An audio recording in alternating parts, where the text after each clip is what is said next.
رب صل.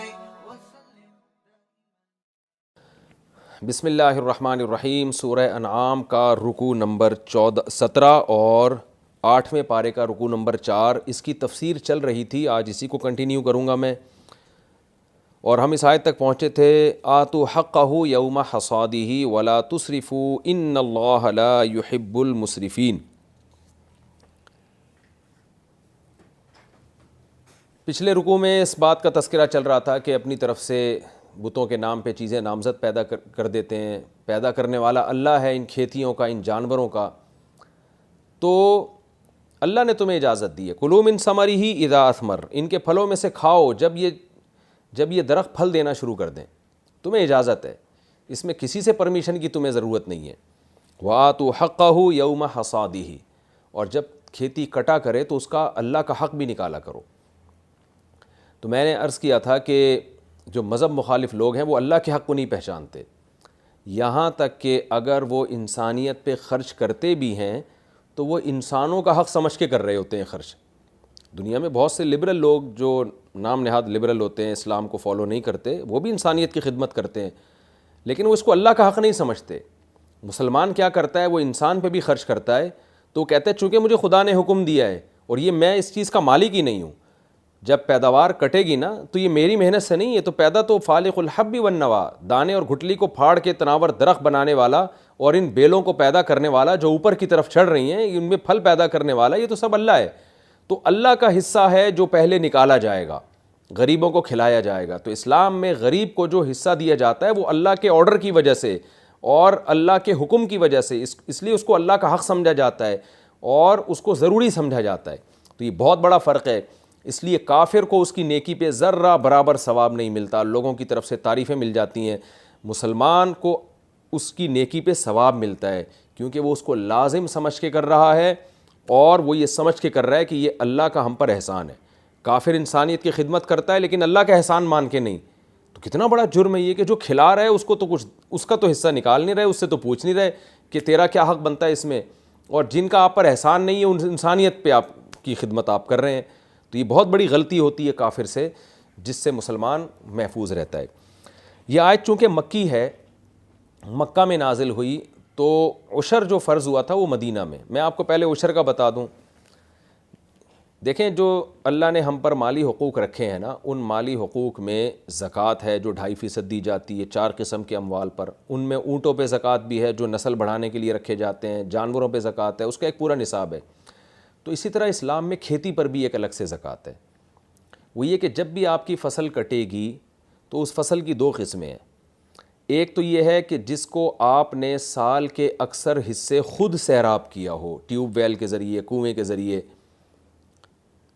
تو یہ جو آپ نے خود سے سیراب کیا ہے نا, چونکہ اس میں آپ کے ایکسپینسز زیادہ آتے ہیں, خرچہ زیادہ آتا ہے, تو ایسی پیداوار جب کٹے گی تو اس کا 20واں حصہ, یعنی کل پیداوار کو آپ 20 پہ ڈیوائیڈ کریں گے, جو جواب آئے وہ حصہ آپ کو اللہ کی راہ میں صدقہ کرنا ہے, جس کو 5% کہا جاتا ہے.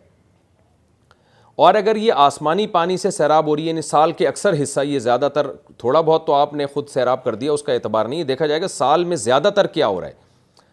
تو وہ پیداوار اگر سال میں زیادہ تر آسمانی پانی سے سیراب ہوتی ہے, یعنی بارش کے پانی سے وہ پیداوار اگتی ہے, تو اس میں آپ کے خرچے کم ہیں, تو اس لیے اس میں ٹوٹل پیداوار کا 10واں حصہ یعنی 10% جو ہے آپ کو اللہ کی راہ میں نکالنا پڑے گا. اس کو شریعت کی اصطلاح میں عشر کہا جاتا ہے. عشر اصل میں 10ویں حصے کو کہتے ہیں, لیکن 20ویں کو بھی یا مجازاً 10واں حصہ کہہ دیا جاتا ہے. عبادت یعنی عبادت کے لیے جو لفظ وضع ہوا ہے عشر. تو عشر کے احکام یہ ہیں کہ عشر سال میں ایک دفعہ نہیں ہوتا, بلکہ جب بھی فصل کٹے گی ہوگا, جبکہ زکوٰۃ سال میں ایک دفعہ ہوتی ہے جو ہم مال پہ زکوٰۃ دیتے ہیں. عشر میں آپ کے ایکسپینسز مائنس نہیں کیے جاتے, قرضے مائنس نہیں کیے جاتے, جبکہ زکوٰۃ میں آپ کے قرضے بھی مائنس کیے جاتے ہیں. وجہ کیا ہے؟ قرآن کہہ رہا ہے آتوا حقہ یوم حصادہ, جس دن کھیتی کٹے گی اس دن اللہ کا حق اس میں سے نکالا جائے گا. تو جب بھی کھیتی کٹے گی, سال میں 10 دفعہ پیداوار حاصل ہو رہی ہے تو 10 دفعہ عشر نکالا جائے گا, اور سال میں 1 دفعہ بھی پیداوار حاصل نہیں ہوتی تو 1 دفعہ بھی عشر نہیں نکلے گا اس میں. تو یہ بھی اسلام کا ایک امتیازی حکم ہے. جو دیگر مذاہب میں نہیں ہے۔ دیگر مذاہب میں آپ کی مرضی پر ہے، آپ پیداوار میں سے غریب کو کھلانا چاہیں کھلا دیں، نہیں کھلانا چاہیں وہ کہہ رہے ہیں بھائی میرا کھیت میری مرضی، کوئی غریب کو کھلا دے تو لوگ اچھا اس کو سمجھتے ہیں، بھائی انسانیت کی خدمت کرنے والا ہے، کوئی نہ کھلائے تو برا نہیں سمجھتے۔ لیکن اللہ نے کیا کہا؟ اللہ ہے جو یہ سب چیزیں پیدا کر رہا ہے، تو لہٰذا تمہیں اللہ کا حق اس میں سے نکالنا پڑے گا، یہ اللہ کا حصہ ہے جو تمہیں غریبوں کو کھلانا پڑے گا۔ تو اب سوال یہ پیدا ہوتا ہے عشر تو مدینہ میں فرض ہوا، یہ آیت تو مکی ہے، تو دیکھیں یہ ممکن ہے کہ اللہ نے ایک حکم کو مکہ میں اجمالی طور پہ بیان کر دیا، اس کی ڈیٹیل مدینہ میں نازل ہوئی ہے، تو اس میں کوئی فرق نہیں پڑتا۔ مکہ میں اللہ نے اجمالی طور پہ بیان کر دیا کہ اللہ کا حق تمہیں نکالنا ہے، مدینہ میں بتا دیا کہ کتنا نکالنا ہے۔ شروع میں اجازت تھی بھائی جتنا چاہو نکالو، بعد میں اللہ نے اس کو ایک مقدار متعین کر دی کہ 10واں حصہ جو کہ حدیث میں آتا ہے، 10واں یا 20واں حصہ جو اس تفصیل کے مطابق وہ تمہیں نکالنا پڑے گا۔ عشر میں کیا ہے کہ عشر کس پیداوار پہ ہوتا ہے، اس کے بھی میں کچھ احکام بیان کر دوں۔ عشر پہلی بات تو یہ ہے کہ اس پیداوار پہ ہوتا ہے جو آپ نے پیسہ کمانے کے لیے یا نفع اٹھانے کے لیے لگائی ہو۔ مثال کے طور پر خودرو گھاس اگائی آپ کے کھیت میں، تو وہ آپ کا مقصد نہیں تھی، اگرچہ آپ بعد میں اس کو کاٹ کے بیچ رہے ہیں، لیکن آپ کے پیداوار سے وہ مقصد نہیں تھی، تو اس گھاس پہ عشر لازم نہیں ہوگا۔ ہاں اگر آپ نے زمین میں اگائی ہی گھاس ہے اس نیت کے ساتھ کہ میں اس گھاس کو بیچوں گا یا جانوروں کو کھلاؤں گا، تو اس گھاس پہ بھی آپ کو عشر دینا پڑے گا۔ ایک بات تو یہ ہو گئی۔ دوسری بات، عشر واجب ہوتا ہے جب پیداوار اگ جائے، تو کٹائی سے پہلے بھی اگر کوئی دینا چاہے تو اس کا عشر ادا ہو جائے گا، لیکن ابھی پیداوار پیدا ہی نہیں ہوئی ہے اور ایڈوانس میں کسی نے عشر دے دیا تو وہ عشر کا لدم ہوگا، اس لیے کہ اس کی نسبت اس کھیتی کی طرف ہوگی نہیں۔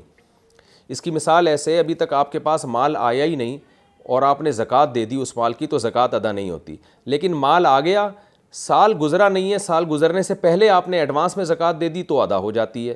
تو ایک چیز کا وجود ضروری ہے جس پہ آپ عشر دے رہے ہیں، پیداوار وجود میں آ گئی، آپ نے ایڈوانس میں اس کا 10واں حصہ نکال کے دے دیا تو بھی آپ کا عشر ادا ہو جائے گا۔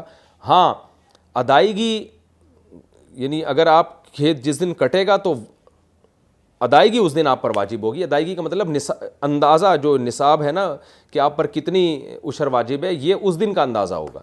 مثال کے طور پر آپ کی پیداوار وجود میں آ گئی، آپ نے کھیتی کٹنے سے پہلے عشر دے دیا، بعد میں پتہ چلا کہ کھیتی تو زیادہ کٹی ہے، تو آپ جتنے کمی ہے وہ پورے کر دیں، اور آپ نے پہلے جو عشر دیا وہ اتفاق سے زیادہ تھا تو وہ صدقہ ہو گیا آپ کی طرف سے۔ جیسے زکوٰۃ میں ہوتا ہے، حساب اس دن کا نکالا جائے گا جو سال گزرنے کے بعد ہوگا، ایڈوانس میں آپ دے سکتے ہیں، تو عشر میں بھی حساب اس دن کا ہوگا جس دن کھیتی کٹی ہے۔ اچھا، جس دن کھیتی کٹی آپ نے اس کا حساب نکال لیا تو آپ اس کو دینے میں تاخیر کر سکتے ہیں، کیونکہ بعض دفعہ مستحق کو ملنے میں تاخیر ہو جاتی ہے، وہ آپ نے 6 مہینے بعد دے دیا، 5 مہینے بعد دے دیا، تو وہ بھی جائز ہے۔ دوسرا مسئلہ یہاں پر یہ ہے کہ کیا کھیتی کا 10واں حصہ ہی دیا جائے گا یا اس کی قیمت دینا بھی جائز ہے؟ تو یہاں بھی وہی اختلاف ہے جو زکوٰۃ میں اور دیگر مسائل میں ہے کہ تینوں امام مالک، امام احمد بن حنبل، امام شافعی رحمہم اللہ تعالیٰ، ان تینوں کے نزدیک اس کھیتی کا ہی 10واں حصہ آپ کو دینا پڑے گا، اس کی قیمت آپ نہیں دے سکتے۔ جیسے کسی کے سیب کے باغات ہیں، تو سیب کے باغات میں جناب 100 پیٹیاں نکلی ہیں، ایک مثال دے رہا ہوں، 100 تو نہیں نکلتی تو بہت زیادہ ہیں، تو 100 میں سے 100 میں سے 10 پیٹیاں آپ کو صدقہ کرنی پڑیں گی غریبوں پہ۔ لیکن امام حنیفہ کے نزدیک اگر ان 100 پیٹیوں کی کوئی قیمت ادا کر لیتا ہے تو بھی جائز ہے، اور اس کے وہی دلائل ہیں جو میں پہلے دے چکا ہوں، جو قسم کے کفارے میں جب میں نے ڈیٹیل بیان کی تھی کہ کھانا ہی کھلانا امام حنیفہ کے نزدیک لازم نہیں ہے، کھانے کی قیمت دینا بھی جائز ہے، تو یہاں بھی یہی ہے، بلکہ یہ زیادہ افضل ہے کہ آپ ان 100 پیٹیوں کی قیمت جو لیکن ریٹیل پرائس لگائی جائیں گی، یہ خوب سمجھ لیں، اس کے ہول سیل ریٹ نہیں لگائے جاتے، ریٹیل پرائس۔ ریٹیل سے یہاں میری مراد یہ ہے کہ کسان جس قیمت پہ آگے بیچ رہا ہے وہ کسان کے لیے ریٹیل ہے، لینے والے کے لیے وہ ہول سیل ہی کہلائیں گے، تو جس قیمت پہ آپ جو چیز بیچتے ہیں وہ والی قیمت لگائی جائے گی۔ تو یہ بھی ایک یہاں پر مسئلہ ہے، اس کو بھی غور کر لینا چاہیے۔ اور یہ کتنی اہم بات ہے، اللہ تعالیٰ نے عشر کے احکام بیان کیا۔ آج ہمارے گاؤں میں، دیہاتوں میں بہت سارے لوگ ایسے ہیں جنہوں نے عشر دینا چھوڑ دیا ہے۔ عشر دیا کس کو جائے گا؟ تو عشر کا مستحق وہی ہے جو زکوٰۃ کا مستحق ہے، جس کے پاس سونا چاندی الگ سے کوئی پراپرٹی جو استعمال میں نہ ہو، یا تجارتی اموال اس کے پاس ایک خاص مقدار تک موجود نہ ہو، تو وہ لوگ، یا ضرورت سے زائد ایسا سامان جو پورے سال استعمال میں نہیں ہوتا اور اس کی قیمت 52.5 تولہ چاندی کے برابر پہنچ جاتی ہے. یہ ڈیٹیل میں کسی اور لیکچر میں دے چکا ہوں کہ زکوٰۃ کا مستحق کون ہوتا ہے. تو ایسے غریبوں کا مستحق وہ غریب لوگ ہی عشر کے بھی مستحق ہیں. تو آپ یہ بھی کر سکتے ہیں کہ عشر اسٹور کر لیں اور جیسے جیسے غریب آتے رہیں پورے سال بانٹتے رہیں. یہ بھی ہو سکتا ہے اس کی اس دن کی قیمت کا اندازہ لگا کے یہ اندازہ لگا لیں کہ مجھ پر کتنی قیمت واجب ہے, تو وہ بھی آپ پھر دے سکتے ہیں. قیمت تھوڑے تھوڑے پیسے پھر لوگوں میں بانٹتے رہیں تو سب طرح سے جائز ہے. کلوا من ثمرہ اذا اثمر وآتوا حقہ یوم حصادہ, اور جس دن کھیتی کٹے اللہ کا حق دو. ولا تسرفوا, حد سے تجاوز مت کرو. حد سے تجاوز میں بہت ساری چیزیں داخل ہیں. حد سے تجاوز میں یہ بھی ہے کہ اتنا دے دینا جس سے آپ خود لوگوں سے بھیک مانگنا شروع کر دو, یہ بھی اسلام میں جائز نہیں ہے. صدقہ خیرات اتنا کرنا چاہیے کہ اعتدال کے دامن انسان چھوڑے نہیں. بعد میں تو اللہ نے خود ہی بتا دیا کہ عشر ہے, اس سے زیادہ کوئی دینا چاہے تو اس کی مرضی ہے, لیکن اتنا دینا کہ آپ خود لوگوں سے بھیک مانگنا شروع کر دیں یہ ٹھیک نہیں ہے. انہ لا یحب المسرفین, اللہ حد سے تجاوز کرنے والوں سے محبت نہیں کرتا. ومن الانعام حمولۃ وفرشا, جیسے اس اللہ نے باغات پیدا کیے, بیلوں والے باغات بھی, تنوں والے باغات بھی, پودے بھی, نیچے چلتی ہوئی بیلیں بھی, تو اسی طرح اس اللہ نے جانور بھی پیدا کیے. تو 8 قسم کے جانوروں کا قرآن ذکر کر رہا ہے, کیونکہ یہ 8 جانور ایسے تھے جن کو مشرکین مکہ اپنے اوپر بتوں کے نام نامزد کر کے حرام کر لیتے تھے. تو اللہ سوال پوچھ رہا ہے کہ تم نے کب اللہ سے یہ سنا ہے, کون سی آیت ہے تمہارے پاس, کون سی دلیل ہے کہ جب اللہ ان چیزوں کو حرام کر رہا تھا تو تم وہاں موجود تھے, کہاں ہے وہ دلیل لے کر آؤ. تو یہ جائز ہیں, یہ 8 جانور اللہ نے حلال کیے ہیں. ثمانیۃ ازواج, فرمایا یہ 8 جانور ہیں. من الضأن اثنین, بھیڑ دمبے میں سے بھی 2, ومن الماعز اثنین, اور بکریوں میں سے بھی 2 یعنی نر مادہ. قل, ان سے پوچھئے, آذکرینی, کیا ان دونوں مذکروں کو اللہ نے حرام قرار دیا, ام الانثیین, انثا مؤنث کو کہتے ہیں, یا مؤنثوں کو اللہ نے حرام قرار دیا ہے, ام اشتملت علیہ ارحام الانثیین, یا ان بچوں کو حرام قرار دیا ہے جو ان کی مادیوں کے پیٹوں میں ہیں. تو کچھ بھی حرام نہیں قرار دیا, تو کیوں خود سے حرام کر رہے ہو. نبئونی بعلم, بتاؤ علم کے ساتھ, دلیل کے ساتھ مجھے خبر دو, ان کنتم صادقین, اگر تم سچے ہو. یہ آیتیں آج تو آپ کو ایسا لگ رہا ہوگا کہ کیوں اللہ بار بار ایک موضوع کو ریپیٹ کر رہا ہے, لیکن جس معاشرے میں یہ آیتیں پڑھی جا رہی ہیں نا, اس معاشرے کا آپ سوچیں جو صدیوں سے ایک برائی کرتے آ رہے ہوں, ان پر یہ آیتیں ایسے ہتھوڑے اور ضرب کی طرح جا کے لگ رہی تھیں ان لوگوں پر. نبئونی بعلم, کوئی ہے دلیل تمہارے پاس اگر تم سچے ہو. ومن الابل اثنین, اونٹوں میں سے بھی 2 جانور ہیں, نر اور مادہ, اور گائے میں سے بھی. بتاؤ کیا ان میں سے نروں کو اللہ نے حرام قرار دیا یا مادی کو, یا وہ بچوں کو جو ان کے پیٹ پر ہیں. وہ بچہ بھی تمہارے لیے حلال ہے, اگر وہ پیدا ہوتا ہے ذبح کر کے کھا سکتے ہو تم اگر کوئی ضرورت ہو. ام کنتم شہداء, یا تم گواہ تھے, اذ وصاکم اللہ بہذا, جب اللہ تمہیں ان چیزوں کی وصیت کر رہا تھا, جو چیزیں تم نے گھڑی ہوئی ہیں, تو کیا تم اس وقت خود سن رہے تھے, گواہ تھے. فمن اظلم, جب ایسا کچھ بھی نہیں ہے تو خود سوچو اس سے بڑا ظالم کون ہوگا جو اللہ پہ جھوٹ باندھے. تم یہ کام اپنی باپ دادا کی رسومات کی بیس پہ کر رہے ہو اور کہتے ہو کہ ان کاموں سے اللہ خوش ہوتا ہے, اس سے بڑا ظالم کون ہوگا جو اللہ پہ جھوٹ باندھے. لیضل الناس بغیر علم, اور لوگوں کو بغیر دلیل کے گمراہ کرنا شروع کر دے.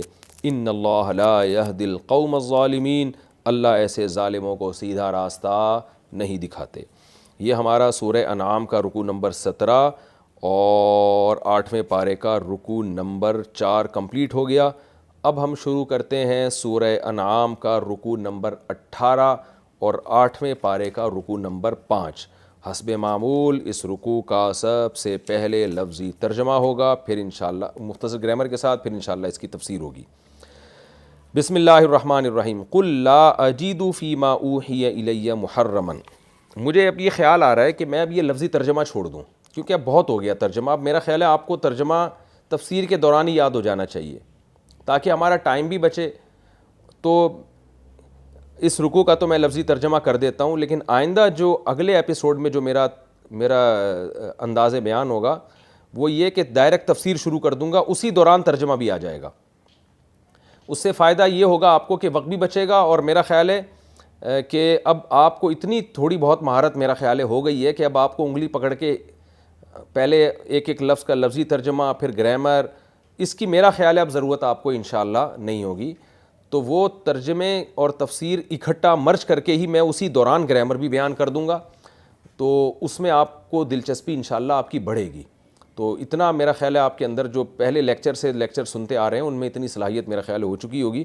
تو ہم ڈائریکٹ اگلے، یہ والا تو میں لفظی ترجمہ مختصر گرامر کر دیتا ہوں، اگلے رکوع سے ہم ترجمہ اور گرامر کو مرج کر دیں گے، تفسیر کو بھی، اور تینوں کو اکٹھا ایک ساتھ لے کے ہم شروع کر دیں گے.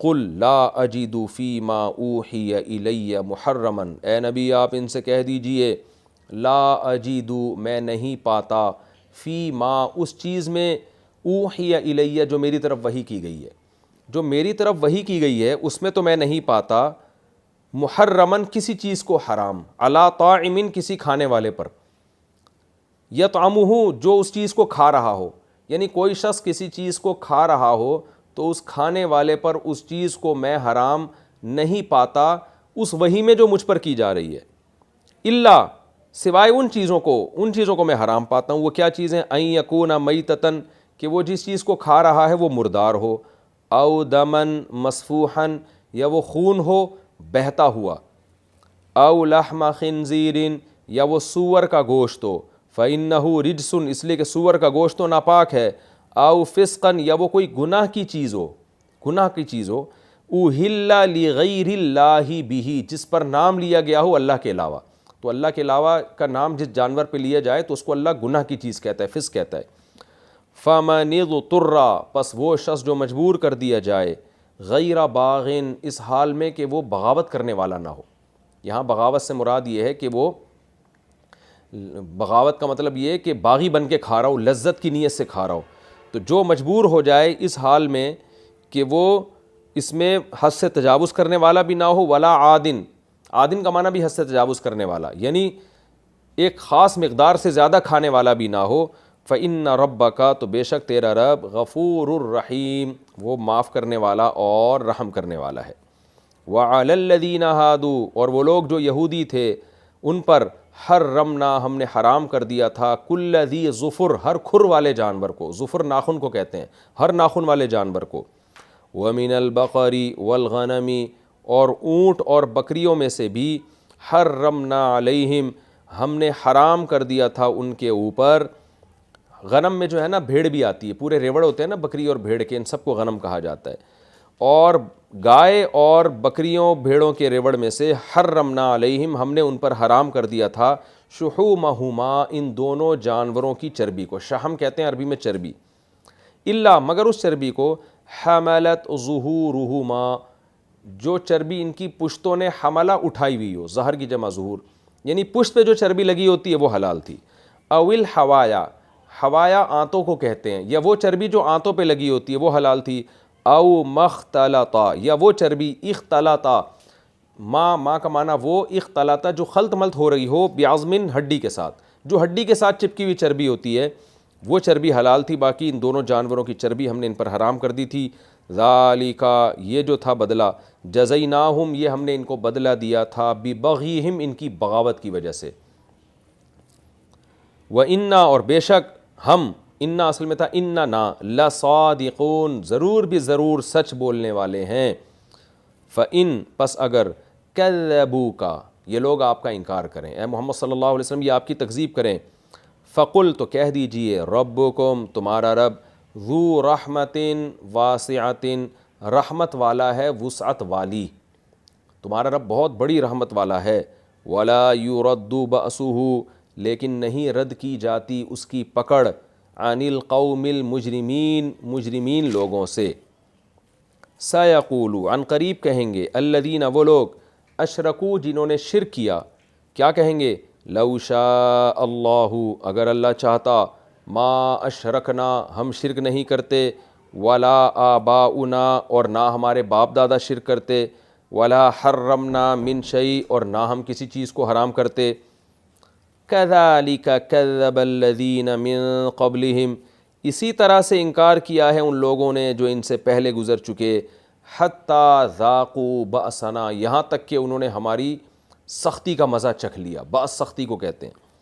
قل، اے نبی آپ ان سے کہہ دیجئے، هل عندکم من علم، کیا ہے تمہارے پاس کوئی علم، کوئی دلیل، فتخرجوہ، اگر ہے تو فتخرجوہ، پھر تم نکال کے لاؤ ہو اس علم کو، لنا، ہمارے لیے، کوئی حقیقی علم اگر تمہارے پاس ان باتوں کا ہے تو ہمارے سامنے اس کو لے کر آؤ. ان تتبعون تم نہیں اتباع کرتے الا الظن مگر گمان کی، وان انتم اور نہیں ہو تم الا مگر تخرصون اٹکل سے کام لیتے ہو، ہوائی فائرنگ کرتے ہو، ہوائی باتیں کرتے ہو۔ قل اے نبی آپ ان سے کہہ دیجئے فللہ الحجۃ البالغہ، پس اللہ ہی کے لیے ہے دلیل البالغہ پہنچنے والی، یعنی ایسی دلیل جو اپنے دعوے تک پہنچ جائے اور اس کو ثابت کر دے، بالغ دلیل اس کو کہتے ہیں۔ تو اللہ ہی کے لیے ہے حقیقی بالغ دلیل، حجت تامہ۔ فلو شاء پس اگر وہ چاہتا، لہداکم لام تاکید کے لیے، ہداکم وہ تمہیں ہدایت دے دیتا، اجمعین تم سب کے سب کو، زبردستی سیدھے راستے پہ اللہ چاہتا تو چلا دیتا۔ قل اے نبی آپ ان سے کہہ دیجئے ہلم شہداءکم، لاؤ ذرا اپنے گواہوں کو، ہلم کا معنی لے کے آؤ، شہداءکم اپنے گواہوں کو، الذین وہ گواہ، یشہدون جو گواہی دیں، ان اللہ حرم ھذا کہ اللہ نے ان چیزوں کو حرام قرار دیا ہے، فإن شہدوا پس اگر وہ گواہی دینے بھی لگ جائیں، فلا تشہد معہم تو آپ اس گواہی میں ان کے ساتھ شریک نہ ہو، آپ ان کے ساتھ گواہ نہ بنیں، ولا تتبع اہواء الذین اور آپ خواہشات کی اتباع نہ کریں ان لوگوں کی، کذبوا بآیاتنا جنہوں نے ہماری آیات کا انکار کیا، والذین اور وہ لوگ لا یؤمنون بالآخرہ جو آخرت پر ایمان نہیں لاتے، ان کی خواہشات کی آپ پیروی نہ کریں، وَهُمْ بِرَبِّهِمْ يَعْدِلُونَ اور وہ اپنے رب کے ساتھ برابر ٹھہراتے ہیں۔ عدلہ یعدلو کا معنی ہے برابری کرنا، یعنی اپنے رب کے ساتھ برابری کرتے ہیں، کسی اور کو بھی اس جیسا قرار دیتے ہیں، تو آپ ان کو فالو نہ کیجیے۔ یہ سورہ انعام کا رکوع نمبر 18 اور 8ویں پارے کا رکوع نمبر 5، اس کا میں نے آپ کے سامنے لفظی ترجمہ پیش کیا مختصر گرامر کے ساتھ۔ اب میں انشاءاللہ اس کی تفسیر کی طرف آتا ہوں۔ پچھلے رکوع میں یہ بات چل رہی تھی نا کہ مشرکین نے خود سے جانوروں کو حرام کیا، اور پھر اس کا بچہ جو ہے یہ اگر زندہ پیدا ہو گیا تو ہمارے مرد کھائیں گے، مرا ہوا پیدا ہو گیا تو مرد بھی کھا سکتے ہیں، عورتیں بھی، یہ جاہلیت کی رسومات تھیں۔ تو ان کے بارے میں قرآن کہہ رہا ہے کہ آپ ان کو بتا دیں کہ اے نبی میں تو میری طرف جو وحی کی جا رہی ہے نا، ان میں تو میں چند جانور ہیں جن کو حرام پاتا ہوں، ان کے علاوہ سب جانوروں کو میں حلال پاتا ہوں۔ وہ چند جانور یہ ہیں، قُل لَا أَجِدُ فِي مَا أُوحِيَ إِلَيَّ مُحَرَّمًا، میرے پاس تو ایک دلیل ہے، وہ کیا ہے؟ جبریل وحی لے کر آ رہے ہیں۔ تم جو کہہ رہے ہو یہ حرام ہے یہ حلال ہے، اس کی تمہارے پاس کیا دلیل ہے؟ میرے پاس تو ایک دلیل ہے، اور اس نبوت کے برحق ہونے کی بھی میرے پاس دلیل ہے۔ تو میں تو اپنے ہر دعوے پہ دلائل دیتا چلا رہا ہوں، معجزے بھی تمہیں دکھا رہا ہوں، میری دعوت اور میری جو مشن ہے اس میں کلیئرٹی ہے، وہ بالکل صاف ہے۔ تمہارے جو توہمات ہیں جن کی بیس پہ تم اپنے بچوں کو قتل کر رہے ہو، جن کی بیس پہ تم بتوں کے نام پہ جانور چھوڑ رہے ہو، ان کی کیا دلیل ہے؟ تو میرے پاس جو دلیل ہے ان کی روح سے تو یہ جانور حرام ہے، وہ میں تمہیں بتاتا ہوں۔ قُل لَا أَجِدُ فِي مَا أُوحِيَ إِلَيَّ مُحَرَّمًا، اے نبی ان سے کہہ دیجئے کہ جو مجھ پر وحی کی جا رہی ہے اس کے مطابق میں حرام پاتا ہوں، علی طاعم کھانے والوں پر جو کسی چیز کو کھا رہے ہوں، ان پر کسی چیز کو حرام نہیں پاتا، لا اجیدو کسی چیز کو حرام نہیں پاتا، الا یہ کہ ان یکون میتتن، یہ کہ وہ جانور مردار ہو، وہ مردار ہوگا تو حرام ہوگا، او دمن مسفوحا یا بہتا ہوا خون۔ ایک خون وہ ہوتا ہے جو جانور کے گوشت پہ لگا ہوتا ہے، جب آپ قصائی سے گوشت خریدتے ہیں تو کچھ نہ کچھ خون ہوتا ہے، وہ پکنے میں بھی آ رہا ہوتا ہے، وہ حلال ہے۔ ایک وہ ہوتا ہے جو جانور کو ذبح کرتے ہوئے نکل رہا ہوتا ہے، وہ بہتا ہوا خون ہے، وہ حرام ہے۔ تو بہتا ہوا خون، او لحم خنزیر یا سور کا گوشت، فإنہ رجس اس لیے کہ وہ بھی ناپاک ہے، او فسقا اہل لغیر اللہ بھی، یا وہ فسق جس پہ اللہ کے علاوہ کسی اور کا نام لیا گیا ہو، یعنی جانور بذات خود حلال تھا، گائے بیل، لیکن اللہ کے علاوہ کسی کا نام لے کے ذبح کر دیا، اس کو بھی میں وہی میں حرام پاتا ہوں۔ ہاں فمن استر غیر باغ ولا عاد، جو بیچارہ مجبور ہو جائے بشرطے کہ غیر باغ، وہ بغاوت کرنے والا نہ ہو۔ یہاں بغاوت کا مطلب ہے کہ مجبور ہو کے کھا رہا ہو جان بچانے کے لیے، بغاوت کا مطلب لذت کی نیت سے نہ کھا رہا ہو کہ مزہ آ رہا ہے بھائی، اس نیت سے نہیں، ولا عادن اور حد سے تجاوز بھی نہ کرے، جان بچانے کے لیے 5 والے تھے، اس نے پورا دیگچا بھر کے کھا لیا، یہ ہے حد سے تجاوز، ایسا بھی نہ کر رہا ہو۔ تو جو مجبور ہو کے کھائے گا، فإن ربک غفور الرحیم، تو بے شک تیرا رب معاف کرنے والا اور رحم کرنے والا ہے، تو وہ مجبوری میں اللہ بندوں سے مواخذہ نہیں کرتا۔ اس آیت سے آج کے جو بعض جدید مفسرین جو ہے نا، جو مفکرین ہیں، جن کو ایک بڑے عالم فرمایا کرتے تھے منہ پھکڑ، ایک تو مفکر وہ ہوتے ہیں جو واقعی مفکرین ہوتے ہیں، ایک ہوتے ہیں منہ پھکڑین آپ کہہ سکتے ہیں، یعنی منہ پھکڑ، جو منہ میں آیا بک دیا۔ تو ہمارے زمانے کے ایک بڑے مشہور اسکالر ہیں، انہوں نے کہا ہے کہ اسلام میں بس یہی چیزیں حرام ہیں، جو مردار اور بہتا ہوا خون اور سور کا گوشت.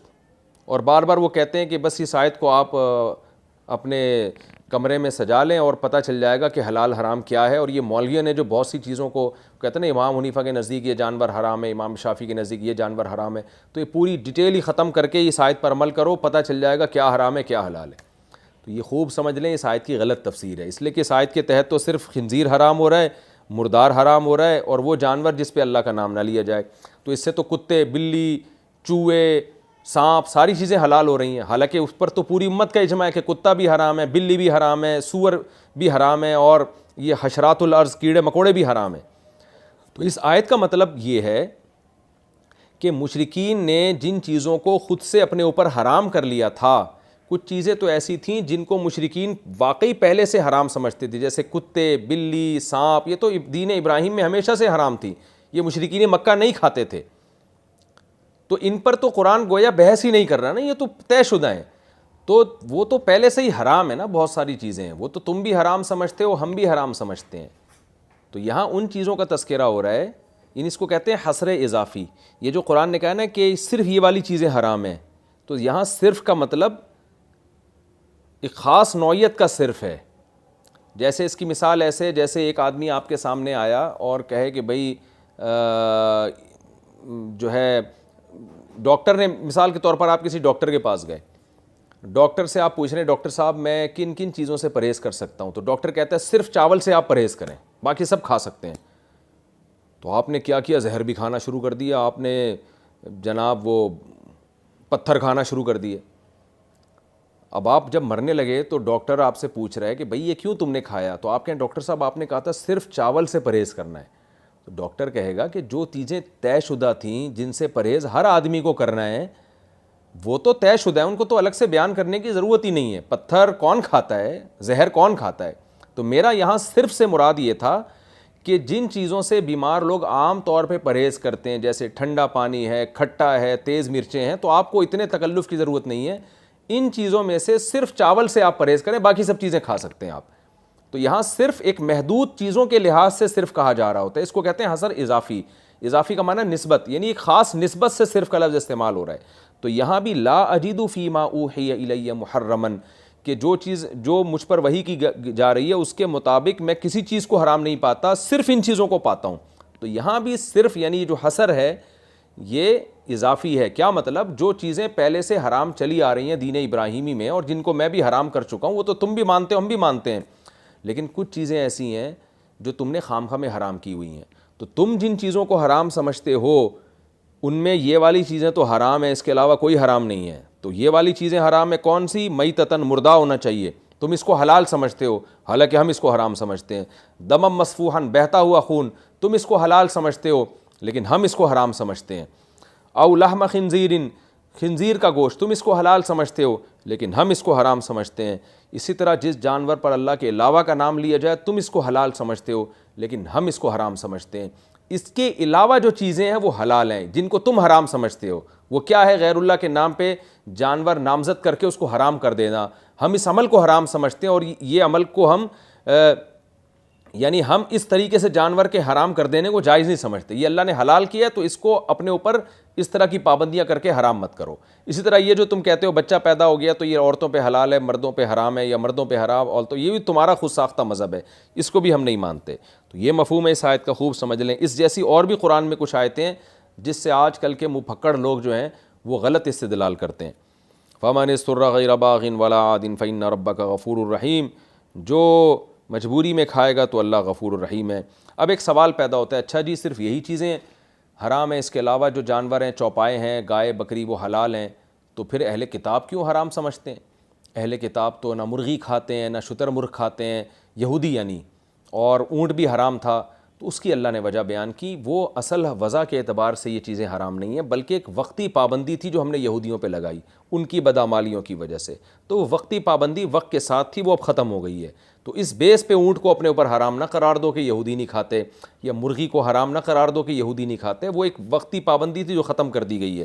اس لیے اللہ نے فرمایا وَعَلَى الَّذِينَ هَادُوا، اور جو یہودی تھے ان پر حرمنا ہم نے حرام کر دی تھی کل ذی ظفر، ہر ناخن والی چیز، یعنی ہر کھر والی چیز. یہاں کھر سے وہ کھر مراد ہے جو پھٹا ہوا ہوتا ہے،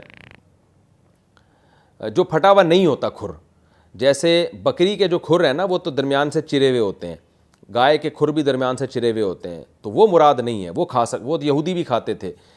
ہاں اونٹ یہودیوں پہ تورات سے پہلے اللہ نے حرام کر دیا تھا، پھر تورات میں اس کو حلال کر دیا. اسی طرح وہ جانور جن کے ناخن ہوتے ہیں جیسے مرغی ہے، بطخ ہے، یہ جانور بھی اللہ نے یہودیوں پر حرام کر دیے تھے. تو ان کا تذکرہ ہے. فرمایا وَمِنَ الْبَقَرِ وَالْغَنَمِ، اور جو جانور حلال تھے جیسے گائے اور بکریاں، تو ان میں بھی پورا جانور حلال نہیں، اللہ نے یہودیوں پر ان جانوروں کی چربی حرام کر دی تھی. وَمِنَ الْبَقَرِ وَالْغَنَمِ، اور گائے اور بکریوں میں سے یعنی بھیڑ بکریوں میں سے حرمنا علیہم شحومہما، ہم نے ان پر چربی حرام کر دی. الا ما حملت ظہورہما، ہاں وہ چربی جو ان کی پشت میں ہو، کمر میں کچھ چربی لگی ہوتی تھی وہ اللہ نے حلال کر دی، آنتوں میں جو کچھ چربی لپٹی ہوئی ہوتی ہے وہ اللہ نے حلال کر دی. او مختلط بعظم، یا ہڈی کے ساتھ کچھ چربی لگی ہوئی ہوتی ہے تو وہ بھی حلال کی اللہ نے. اس کے علاوہ جو جتنی بھی چربی تھی، گردوں کے ساتھ جو چربی ہوتی ہے، الگ سے جو جانور میں فیٹ ہوتا ہے، وہ سب فیٹ اللہ نے یہودیوں پر حرام کر دیا تھا. ذالک جزیناہم ببغیہم، یہ ہم نے ان کی نافرمانی کی وجہ سے ان کو بدلہ دیا تھا. یہود چونکہ پیغمبروں کو ستاتے رہتے تھے تو اللہ نے ان پر دنیا میں کچھ پابندیاں لگا دیں، پاکیزہ چیزوں کو حرام کر دیا. وہ وقتی سزا تھی، وہ قاعدہ کلیہ نہیں تھا. وَإِنَّا لَصَادِقُونَ، اور ہم سچ کہہ رہے ہیں. یہ ایک بلاغت ہے قرآن کی، یعنی ہم سے زیادہ سچ کون کہہ سکتا ہے، تو ہم جو بات کہہ رہے ہیں وہ سچی ہے. فَإِن كَذَّبُوكَ، اے نبی اس کے بعد بھی اگر یہ آپ کا انکار کریں تو فَقُلْ رَبُّكُمْ ذو رحمہ، یعنی ان باتوں میں آپ کو جھٹلائیں کہ یہ غلط باتیں ہیں، تو آپ ان سے کہہ دیجئے بے شک تمہارا رب بہت بڑی رحمت والا ہے. توبہ کرو گے تو توبہ قبول کرے گا، اور اس رحمت کا تقاضا ہے کہ وہ فوراً عذاب نہیں دے رہا تمہیں، لیکن اس سے دھوکے میں نہ آؤ. کیوں؟ ولا يرد باسه عن القوم المجرمین، اللہ کی پکڑ مجرموں سے بچ کے نہیں جائے گی، تو وہ سزا دے گا تمہیں اس بات پر. ابھی تو دلائل سے سمجھایا جا رہا ہے، کل دلائل کی دنیا ختم ہو چکی ہوگی. سیقول الذین اشرکوا لو شاء اللہ ما اشرکنا ولا آباؤنا، اللہ فرماتے ہیں یہ لوگ ایک بیہودہ دلیل یہ بھی دیتے ہیں. مشرکین یہ بھی کہتے تھے کہ بھئی اگر ہم یہ جو شرک کر رہے ہیں، بتوں کے بھینٹ چڑھا رہے ہیں اور یہ سب کچھ کر رہے ہیں، تو اگر اللہ کو یہ ناپسند ہے تو ہمیں کرنے کیوں دیتا ہے یہ سارے کام. اس کی مثال ایسے ہے نا، جیسے ایک باپ کو زنا ناپسند ہے کہ میرا بیٹا زنا کرے. اب بیٹا زنا کر رہا ہے، باپ اس کو دیکھ رہا ہے، زبردستی اس کو کان سے پکڑ کے روکتا ہی نہیں ہے، گھر نہیں لے کے جاتا اس کو. تو بیٹا کہے گا نا ابا اگر آپ کو میرا یہ عمل ناپسند ہے تو مجھے روک کیوں نہیں لیا آپ نے، یعنی روکنے کا مطلب صرف زبان سے کیوں کہہ رہے ہیں، مجھے کرنے ہی نہ دیں. تو مشرکین بھی یہ دلیل دیتے تھے کہ بھئی اللہ کو اگر یہ شرک اتنا ناپسند ہے تو پھر اللہ ہمیں شرک کرنے کیوں دیتا ہے، ہمیں بھی کرنے دے رہا ہے، ہمارے باپ دادا بھی کرتے آ رہے تھے، اس کا مطلب اللہ اس سے ناراض ہی نہیں ہے. یہ بھی ایک بیہودہ دلیل تھی. بھئی یہ دنیا دارالامتحان ہے، وہ اس لیے کرنے دیتا ہے. کسی کام کا کرنے دینا ہمیشہ اس کی علامت نہیں ہوتی کہ وہ اس کام پہ آپ سے مطمئن ہے. باپ تو جو کرنے نہیں دیتا نا، زبردستی روکتا ہے، اس کی وجہ یہ کہ باپ آپ سے کو امتحان میں تھوڑی ڈال رہا ہے، وہ تو آپ کو روکے گا زبردستی. لیکن اللہ کرنے دیتا ہے، اس لیے کہ اللہ نے دنیا میں شر کو بھی پیدا کیا اور خیر کو بھی. تو اللہ فرماتے ہیں قریب یہ لوگ دلیل دیں گے جنہوں نے شرک کیا، لو شاء اللہ ما اشرکنا، اگر اللہ چاہتا تو ہم شرک بھی نہیں کرتے، ہم بھی، ولا آباؤنا، اور ہمارے باپ دادا بھی، ولا حرمنا من شیء، اور جو جانور ہم حرام کر رہے ہیں خامخواہ کی رسومات کی بیس پہ وہ ہم حرام بھی نہیں کرتے. جب ہم حرام کر رہے ہیں اور اللہ ہونے بھی دے رہا ہے، ہم شرک کر رہے ہیں اللہ ہونے بھی دے رہا ہے، اس کا مطلب اللہ اس پہ راضی ہے. کذالک کذب الذین من قبلہم، اے نبی انہی باتوں کی بیس پر ان سے پہلے لوگوں نے بھی جھٹلایا پیغمبروں کو، وہ بھی یہی دلیل دیا کرتے تھے. حتیٰ ذاقوا باسنا، یہاں تک کہ ہماری پکڑ انہوں نے چکھ لی. جب عذاب آئے گا تو یہ دلائل سارے خود بخود اڑ جائیں گے ان کے دماغ سے. یہ تو ان کو دلیل ہے کہ دھمکی ہے، وعید ہے. لیکن آگے ان سے کہہ دیے قل هل عندکم من علم، کیا تمہارے پاس واقعی میں کوئی دلیل ہے، فتخرجوہ لنا، کہ تم اس کو ہمارے سامنے لے کر آؤ. یعنی شرک کے برحق ہونے کی کوئی واقعی دلیل دو. یہ بیہودہ باتیں مت کرو کہ اللہ دیکھ رہا ہے اور ہمیں نہیں روک رہا تو یہ اس کی علامت ہے کہ اللہ خوش ہے. تو یہ فضول بات ہے. کوئی واقعی دلیل اللہ سے لے کر آؤ، پیغمبروں سے لے کر آؤ، مشاہدے پر مبنی کوئی حقیقت ہو، عقلی کوئی دلیل ہو، وہ لے کر آؤ تو ہم جواب دیں اس کا. ان تتبعون الا الظن، تم نہیں اتباع کرتے مگر گمان کی، یعنی تمہارے برے عمل پر شیطان نے ایک گمان تمہارے دلوں میں ڈال دیا ہے، ایک لاجک مل گئی ہے بیکار سی، اسی کو بنیاد بنا کر برا کام کرتے چلے جا رہے ہو. تو یہاں بھی قرآن نے ان کی دلیل کا جواب نہیں دیا، اس لیے کہ بہت واضح ہے. اس لیے کہ اس بیس پر اگر شرک کرنا جائز ہے کہ اللہ کرنے دے رہا ہے تو اللہ تو توحید بیان بھی تو کرنے دے رہا ہے نا. اللہ تعالیٰ جو بتوں کو برا بلا کہہ رہے ہیں ان کو بھی اللہ نہیں روک رہا, تو پھر تو وہ بھی صحیح ہو گئے, اس کا مطلب ہے. تو دونوں چیزیں, دو متضاد چیزیں کیسے صحیح ہو سکتی ہیں؟ تو جواب یہی ہے کہ یہ دارالامتحان ہے, اس لیے اللہ نہیں روک رہا زبردستی. وَإِنْ أَنْتُمْ إِلَّا تَخْرُصُونَ, اور تم محض اٹکل سے کام لیتے ہو. قُلْ, لہذا اے نبی آپ کہہ دیجئے, فَلِلَّهِ الْحُجَّةُ الْبَالِغَةُ, اللہ کے لیے حجت تمام ہے. بالغ حجت اللہ کے لیے, یعنی اللہ جو حجت پیش کر رہا ہے وہ بہترین دلیل ہے, اس کو فالو کرو. فَلَوْ شَاءَ لَهَدَاكُمْ أَجْمَعِينَ, اگر وہ چاہتا تو تمہیں زبردستی سیدھے راستے پہ چلا دیتا. وہ تمہیں زبردستی کان سے پکڑ کے شرک سے روک کے توحید کے راستے پہ چلاتا. وہ یہ کر سکتا ہے لیکن ایسا کرتا نہیں ہے. وہ حجت بالغہ پیش کرتا ہے, اس کا کام ہے دلائل پیش کرنا. زبردستی کان سے پکڑ کے سیدھے راستے پہ چلانا یہ اس کی عادت نہیں ہے. قُلْ هَلُمَّ شُهَدَاءَكُمْ, لہذا دلیل لے کر آؤ. وہ دلیل کیا ہے کہ کوئی ایسے گواہ لے کر آؤ جو اس بات کی گواہی دیں کہ اللہ نے ان چیزوں کی عبادت کا تمہیں حکم دیا ہے اور ان چیزوں کو حرام کرنے کی تمہیں اجازت دی ہے, یا تم ان کو حرام کر سکتے ہو, یا اللہ نے ان کو حرام کیا ہے. اس پہ کوئی گواہ لے کر آؤ جنہوں نے اللہ کے سامنے یہ سب کچھ سنا ہو. قُلْ هَلُمَّ شُهَدَاءَكُمْ, اے نبی آپ ان سے کہہ دیجئے لاؤ اپنے گواہوں کو, الذین, جو گواہی دیں, یشہدون, جو گواہی دیں, ان اللہ حرم ھذا, کہ واقعی اللہ نے ان چیزوں کو حرام قرار دیا. ظاہر یہ گواہ نہیں لا سکتے کیونکہ گواہ اس کو کہتے ہیں جس نے مشاہدہ کر کے گواہی دی ہو. تو اگر یہ گواہ لائیں گے تو وہ جھوٹے گواہ ہوں گے, کیونکہ کس نے اللہ کو دیکھا اور کون کس پر وحی نازل ہو رہی ہے؟ ان میں سے کسی پر بھی وحی نازل نہیں ہو رہی. لہذا فَإِن شَهِدُوا, اگر یہ گواہی دینا بھی شروع کر دیں. بعض دفعہ یہ ہوتا ہے نا کہ آپ کسی سے کہتے ہیں یار گواہ لے کر آؤ, وہ جھوٹے گواہ لے کر آ گیا. تو اس لیے قرآن کہہ رہا ہے کہ ان سے کوئی بعید نہیں ہے کہ یہ خود جھوٹی گواہیاں دینا شروع کر دیں. فَإِن شَهِدُوا, اگر یہ گواہی دینا بھی شروع کر دیں, فَلَا تَشْهَدْ مَعَهُمْ, تو آپ ان کے ساتھ گواہی نہ دیں, یا آپ اس گواہی میں شریک نہ ہو, کیونکہ اس گواہی کی بیس کسی دلیل پر نہیں ہوگی, یہ جھوٹی گواہی ہوگی. وَلَا تَتَّبِعْ أَهْوَاءَ الَّذِينَ كَذَّبُوا بِآيَاتِنَا, اور جو لوگ ہماری آیتوں کا انکار کر رہے ہیں, جھٹلا رہے ہیں ان کو, ان کی خواہشات کی آپ پیروی نہ کریں, کیونکہ یہ جس قسم کے دلائل دے رہے ہیں یہ دلائل نہیں ہیں, یہ ان کی خواہشات سے اٹھنے والی جھوٹ ہیں, ان کی خواہشات کی بیس پہ پیدا ہونے والے جھوٹ ہیں جس کو یہ دلیل کا نام دے رہے ہیں. لہذا آپ نے اس میں ان کو فالو نہیں کرنا. والذین لا یؤمنون بالآخرہ, اسی طرح ان لوگوں کو بھی فالو نہیں کرنا جو آخرت پر یقین نہیں رکھتے, کیونکہ وہ آخرت پر یقین نہیں رکھتے تو ان سے کیا بعید ہے, وہ تو کچھ بھی کہہ سکتے ہیں. جس کو یہ خطرہ ہوتا ہے نا کہ میں قیامت کے دن میں نے ہر بات کا جواب دینا ہے, وہ غلط بات کہتے ہوئے ڈرتا ہے. لیکن جس کو آخرت کا خوف ہی نہیں ہے اس سے اے نبی آپ کیا امید لگائیں گے, وہ تو کچھ بھی کہہ سکتا ہے. وَهُمْ بِرَبِّهِمْ يَعْدِلُونَ, اور ان لوگوں کو بھی فالو نہیں کرنا جو اپنے رب کے برابر دوسروں کو ٹھہراتے ہیں. تو ان میں تو سینس ہی نہیں ہے, وہ کیسے حق بات کر سکتے ہیں. کتنی بڑی غلطی کر رہے ہیں کہ ایک کائنات کا بنانے والا اور پتھر کی مورتیوں اور مخلوق کو اس جیسا قرار دے دیا, حلال و حرام کرنے کا اختیار دے دیا, ان کے سامنے سجدے کر رہے ہیں اور ان کو اللہ کے ساتھ شریک ٹھہرا رہے ہیں.